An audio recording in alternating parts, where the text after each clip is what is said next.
बीच का मार्ग ठीक नहीं।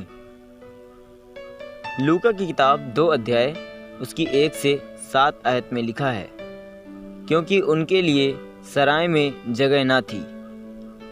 इस संदर्भ में यदि हम सराय के मालिक के बारे में सोचें तो हो सकता है कि वह बहुत अच्छा व्यक्ति रहा हो, सांसारिक रूप से संपन्न व्यक्ति रहा हो।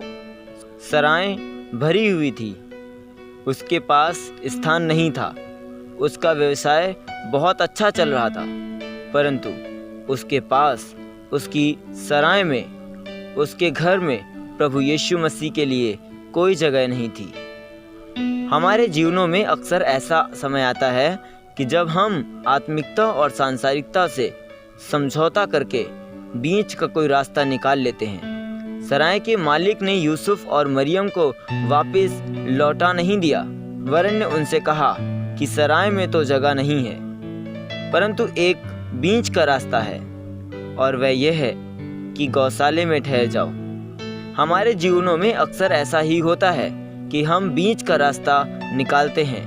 हम सांसारिकता और धार्मिकता के बीच का कोई मार्ग ढूंढने का प्रयास करते हैं। हम 2 नावों की सवारी करते हैं।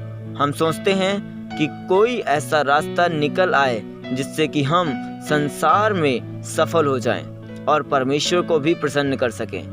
परंतु प्रकाशित वाक्य 3 अध्याय उसकी 15 में लौदीकिया की कलीसिया से प्रभु यीशु मसीह कहता है कि मैं तेरे कामों को जानता हूँ कि तू ना तो ठंडा है और ना गर्म। भला होता कि तू ठंडा या गर्म होता।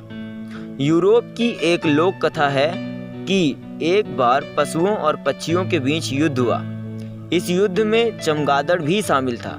जब पशु जीतने लगते थे तो चमगादड़ पैरों से चलने लगता, और जब पक्षी जीतने लगते तो चमगादड़ परों से उड़ने लगता और पक्षियों के दल में शामिल हो जाता।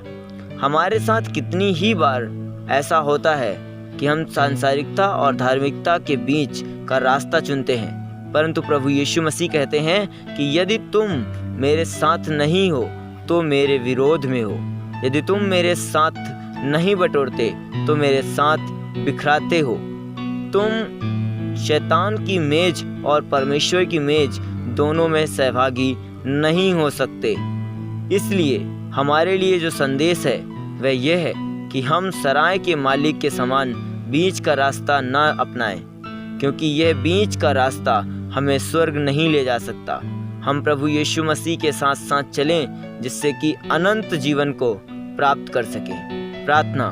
पिता परमेश्वर, मार्गदर्शन दे कि हम अपने उद्धारकर्ता प्रभु यीशु मसीह के साथ साथ चलने वाले हो सकें।